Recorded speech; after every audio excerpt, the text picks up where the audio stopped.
Hello students, आज के video में हम बीए थर्ड ईयर के आपका जो सेकंड पेपर है भारतीय समाज,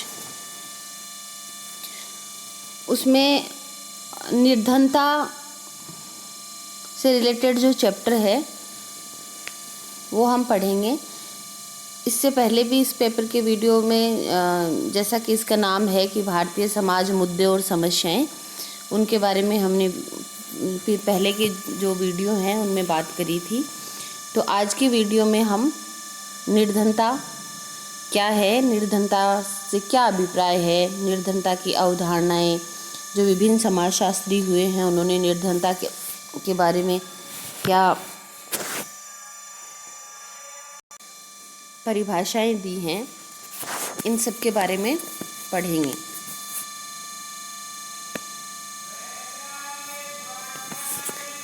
निर्धनता से क्या अभिप्राय है? निर्धनता एक सामाजिक एवं आर्थिक समस्या है। इसकी उत्पत्ति और स्वरूप बड़ा जटिल है। विश्व के सम्मुख गरीबी की समस्या एक सामाजिक, नैतिक और बौद्धिक चुनौती है।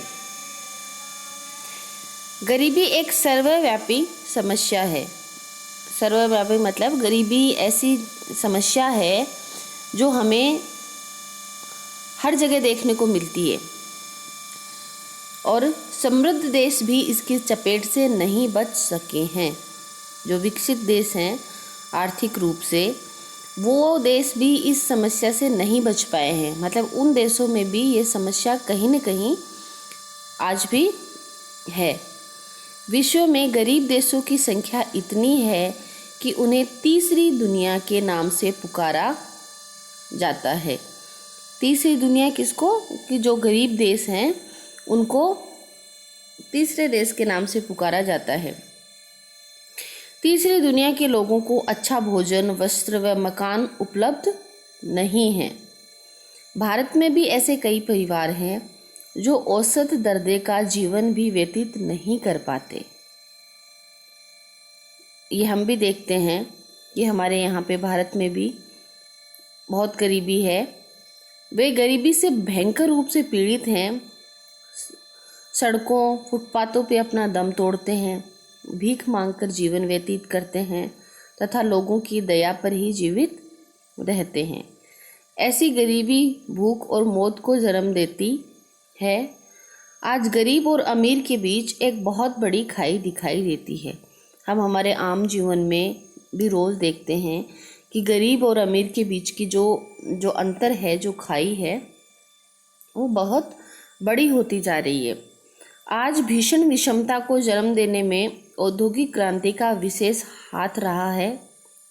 औद्योगिक क्रांति ने समाज में तीव्र आर्थिक एवं सामाजिक परिवर्तन लाने में योग दिया है।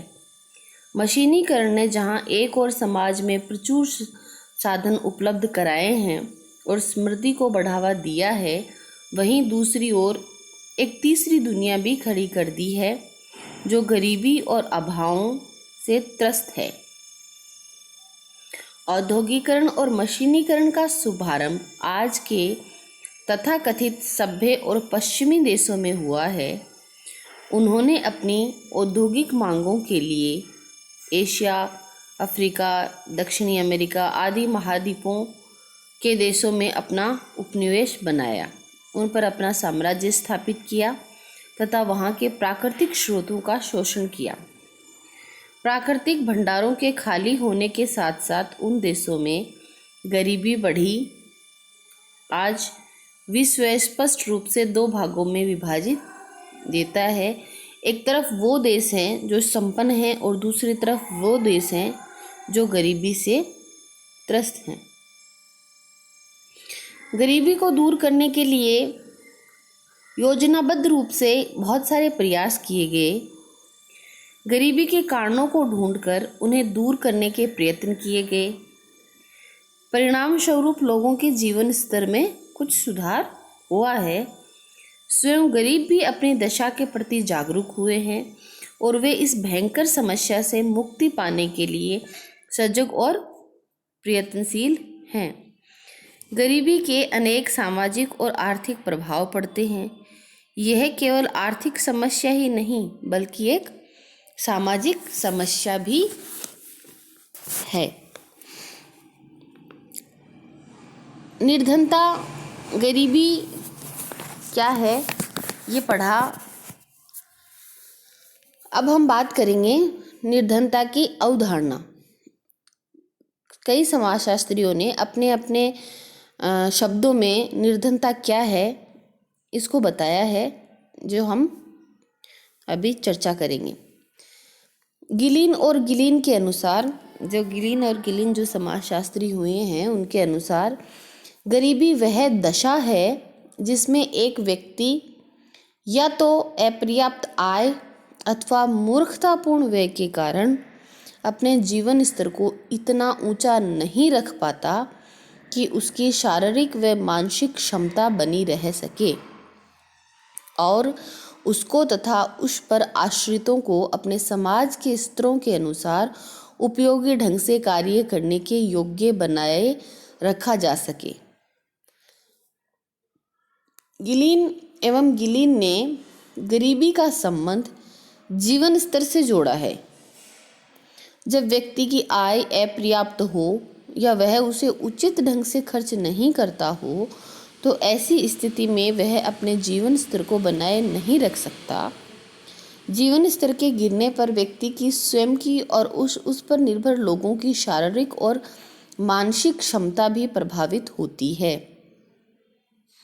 ठीक है, ये कहा गिलिन ने। डॉक्टर योगेश अटल ने गरीबी के बारे में बताया। गरीबी को तुलनात्मक दृष्टि से राष्ट्रीय आय से वंचित रहने के रूप में परिभाषित किया है। इन्होंने बताया कि गरीबी की अवधारणा का संबंध सापेक्ष रूप से वंचित रहने के तथ्य से है। जब हम राष्ट्रीय आय की चर्चा करते हैं तब इसका अर्थ नहीं होता कि यह आय देश के सभी लोगों में समान रूप से वितरित होती है। राष्ट्रीय आय में से जिन लोगों को कम हिस्सा मिलता है, गरीब, और जिन्हें अधिक हिस्सा मिलता है, धनवान वर्ग में आते हैं। इस दृष्टि से भी गरीबी एक तुलनात्मक तथ्य है। कैसे? गरीबी आर्थिक एवं सामाजिक दृष्टि से भी एक सापेक्ष शब्द है। जब कोई व्यक्ति यह कहता है कि वह गरीब है तो इसका अर्थ यह है कि वह उन सभी वस्तुओं को नहीं खरीद सकता जिनकी वह इच्छा करता है या जिन्हें वो पसंद करता है। अतः वस्तुओं को चुनने एवं पसंद करने की सीमा के रूप में भी गरीबी को परिभाषित किया जा सकता है। आय की दृष्टि से भी गरीब लोगों की आय इतनी ही होती है कि वे अपनी आवश्यकताओं को ही जुटा पाते हैं। अभी हमने पढ़ा कि गरीबी एक सापेक्ष शब्द है। इसका अर्थ यह भी है कि एक देश जिसे हम गरीब कहेंगे उसे दूसरे देश धनवान कह सकते हैं। इसका कारण यह है कि गरीबी का निर्धारण उस देश की प्रथाओं और जीवन स्तर के आधार पर होता है। भारत में भी गरीबी की रेखा वह नहीं है जो अमेरिका और इंग्लैंड में है। प्रत्येक देश में साधनों के अनुसार जीवन स्तर का एक आदर्श स्थापित कर लिया है और सभी व्यक्ति उस आदर्श को पाने का प्रयास करते हैं। जीवन स्तर के आदर्श से नीचे जीवन व्यतीत करने वालों को गरीब और उससे ऊंचा जीवन व्यतीत करने वालों को धनवान कहा जाता है। कभी कभी हमारे पास उस उचित स्तर को पाने के लिए पर्याप्त साधन तो होते हैं किंतु उनका अपव्यय किया जाता है, तब भी गरीबी बनी रहती है। उदाहरण के लिए कोई व्यक्ति अपनी आय को शराब और जुआ खेलने में उड़ा देता है और अपनी भोजन, वस्त्र व मकान की आवश्यकताओं को पूरा नहीं करता, तब भी वह गरीबी की अवस्था कहलाएगी। तो आज के वीडियो में हमने गरीबी क्या है और गरीबी की अवधारणा पढ़ी। नेक्स्ट वीडियो में हम इसी चैप्टर के नेक्स्ट स्टेप के बारे में पढ़ेंगे। धन्यवाद।